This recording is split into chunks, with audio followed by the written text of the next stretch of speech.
जब से जय शाह ने मेंस और विमेंस क्रिकेटर्स की सैलरी सेम की है, तब से विमेंस टीम तो मेंस की तरह खेलने लगी है और जीतने भी लगी है। अभी हाल ही में विमेंस टीम ने अपना पहला वर्ल्ड कप जीता, पहला। लेकिन दूसरी तरफ मेंस टीम वो पहले वाली विमेंस टीम की तरह हो गई है। होम ग्राउंड पे भी हार रहे हैं भाई साहब, होम ग्राउंड पे। अभी इंडिया को साउथ अफ्रीका ने टेस्ट सीरीज में 2-0 से हरा दिया। और भाई साहब यहाँ पे हराया ना, बहुत सभ्य शब्द का प्रयोग कर रहा हूं मैं, क्योंकि जो साउथ अफ्रीका ने भारतीय क्रिकेट टीम के साथ किया है वो हारना नहीं था, वो कुछ और था। इंडिया की हालत ना साउथ अफ्रीका ने वो कर रखी थी जैसे एशिया कप में भारत ने पाकिस्तान की हालत कर रखी थी। मुझे क्यों तोड़ा? फिर इसी सीरीज में इंडियन बॉलर्स ने साउथ अफ्रीकन कैप्टन बबूमा को बौना बोल दिया। और इसके बाद बबूमा ने पूरा बम्बू करा है इन लोगों में।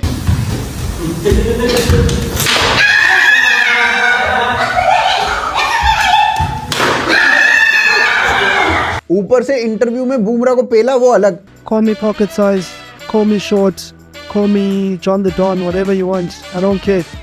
While you're busy giving names for me, I'm out here making history. The so-called bowler is the one scoring runs, leading teams and making headlines.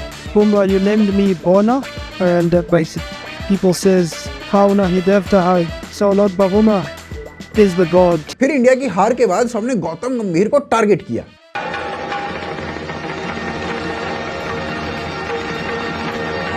सब कह रहे हैं कि गंभीर भारत के टेस्ट इतिहास का या एटलीस्ट पिछले 25 सालों का सबसे खराब कोच है।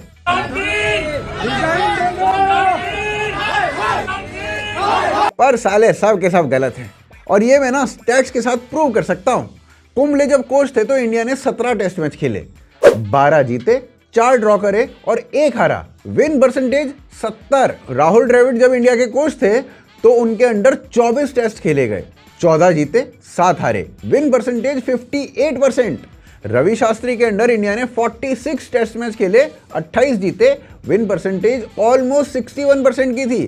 क्रिस्टन का विन परसेंटेज 48% का था, ग्रेग चैपल का 38% था, गंभीर का 36% और फ्लेचर का 33% था। हाँ, लेकिन लॉस परसेंटेज अगर हम निकाले ना तो गंभीर सबसे नीचे आते हैं, वो फ्लेचर से हार जाते हैं। लेकिन विन परसेंटेज में वो जीत रहे हैं, विन परसेंटेज में वो फ्लेचर से ऊपर आते हैं। तो भैया मुद्दे की बात ये है कि जो भी बोल रहा है कि गंभीर वर्स्ट कोच हैं, तो नहीं भैया, विन परसेंटेज के हिसाब से सबके फैक्ट्स गलत हैं। गंभीर सेकंड वर्स्ट हैं। सारे के सारे एंटी नेशनल है, एंटी नेशनल। गंभीर को गलत नहीं बोलेंगे।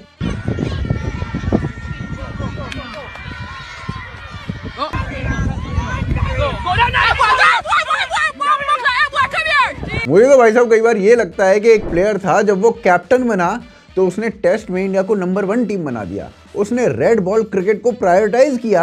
हाँ, भले ही व्हाइट बॉल क्रिकेट में उसे ज्यादा ट्रॉफी ना मिली हो, लेकिन टेस्ट में हम दुनिया में सबको पेल रहे थे, विदेशों में जाके पेल रहे थे। पर क्या करें, कुछ लोगों की अहमियत ना उनके जाने के बाद ही होती है। अब इंडिया गौतम गंभीर और अगरकर के अंडर मीडियोकर खेल रही है, रादर मीडियोकर से भी गंदा खेल रही है। ऊपर से अगरकर और गौतम का हर्षित प्रेम, कई बार तो मुझे लगता है कि हर्षित के पास कोई सीडी वीडी है। और ऊपर से शास्त्री इन सब को देख के 2 पैग लगा के इन्हीं को ढूंढ रहा है, किसी दिन ये मिल गए तो खूब पेलेगा। नहीं तो यहीं डाल दूंगा तेरे को। जा रे। ये हर्षित को इसलिए खिला रहे हैं क्योंकि वो थोड़ी सी बैटिंग कर लेता है, लेकिन माँ कसम जब भी वो बैटिंग करता है तो लगता है ये बॉलर ज्यादा अच्छा है, और जब वो बॉलिंग करता है तो लगता है ये बैट्समैन ज्यादा अच्छा है। अजीत अगरकर अभी बीसीसीआई में सेलेक्टेड चेयरमैन हैं। टेस्ट सीरीज के लिए प्लेयर्स जो थे ना वो अजीत अगरकर ने ही सेलेक्ट किए।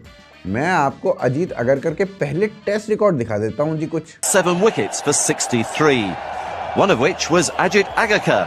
यहाँ चेयरमैन साहब खुद यानी अगरकर साहब ना टेस्ट में 6 डक पे खेल रहे हैं, 6 डक पे। और नहीं, ये अजीत अगरकर का टेस्ट रिकॉर्ड नहीं है, रिकॉर्ड तो अब बनेगा।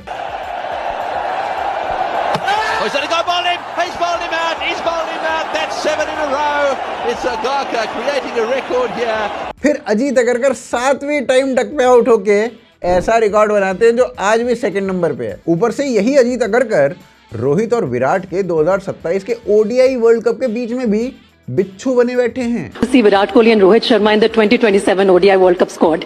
What are your thoughts as the chief selector? Why just them two? It could be some other younger players. उधर से आप देखो, जब जीत का क्रेडिट लेने की बारी होती है ना, तो गौतम हमेशा रेडी रहते हैं, लेकिन जब हार का क्रेडिट लेने की बारी आती है तो गौतम शोले के ठाकुर बन जाते हैं। कहते हैं हाथ नहीं है भैया, क्रेडिट कैसे ले लें।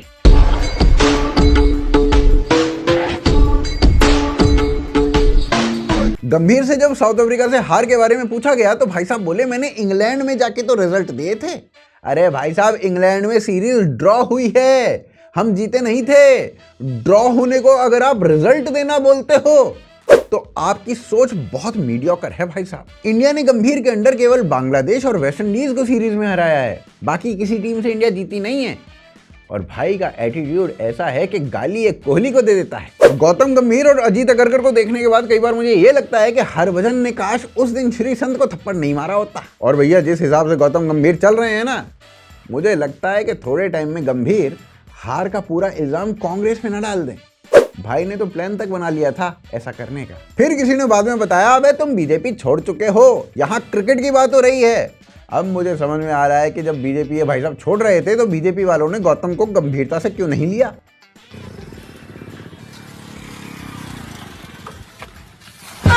इतना चुभने लगा हूँ सबको। ऊपर से सीरीज हारने के बाद गौतम और अजीत की रिकॉर्डिंग वो अलग से लीक हो गई। उस साइकिल की तो यार, वो आगे ऊपर से जैसा वो तो गंभीर और अजीत से इतना जड़ा बैठा है कि अमित शाह से पूछ रहा होगा कि ये जो बंगाल में SIR चालू है जिसमें बांग्लादेशियों को भारत से लात मार मार के निकाला जा रहा है, तो उन बांग्लादेशियों के साथ ये अजीत अगरकर और गंभीर को भी निकाला जा सकता है क्या। अब भैया मुझे डर ये है कि कहीं आने वाले 1-2 दिनों में अमित शाह NRC सिर्फ अगरकर और गंभीर पे लागू करके इन्हें देश से ना निकाल दें।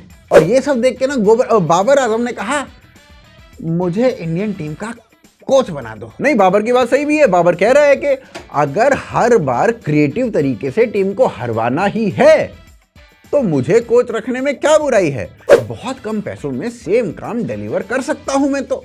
और उधर से अजीत की जो सेलेक्टर की पोस्ट है उसके लिए अजरुद्दीन ने अप्लाई कर दिया है।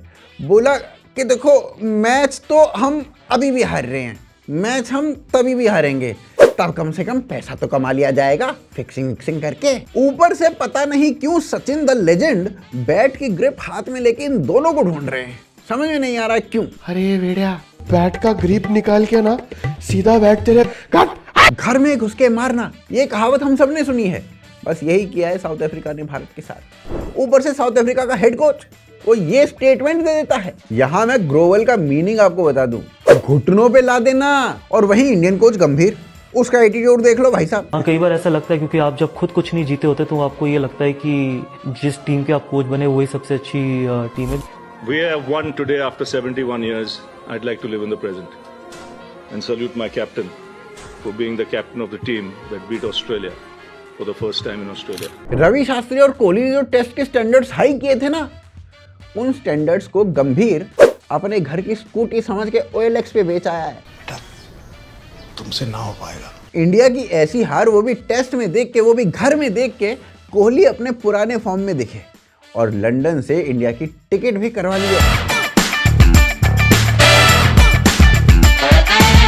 फिर बाकी सीनियर प्लेयर्स ने समझाया विराट को और सब साथ में मिलने आए गौतम गंभीर से। ऐसा कपूत पोता भगवान केहू के ना दे। अरे जगमोहन, घर के बूढ़ पुरनिया के साथ ऐसे क्या करता है। एक बेटा थे श्रवण कुमार, यही है बेशरम कुमार।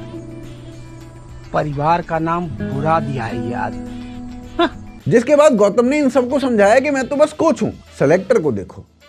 वो जो प्लेयर्स जो फॉर्म में हैं, जो टेस्ट के अच्छे प्लेयर्स हैं, उन्हें टीम में रखना ही नहीं है तो फिर जीतेंगे कैसे। फिर इसके बाद ना सभी सीनियर प्लेयर्स ने अजीत अगरकर को धरा और पूछा हम कब जीतेंगे।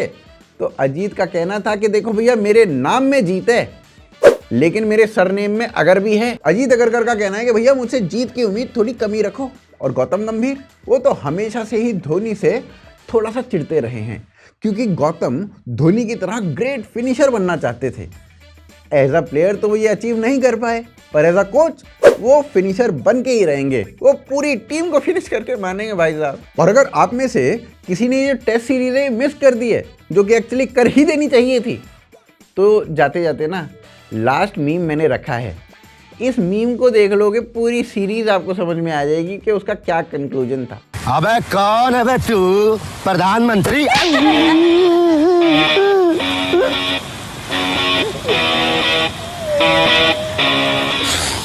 जब से तू मिला ना, अपना तो आतंक ही खत्म हो गया है यार।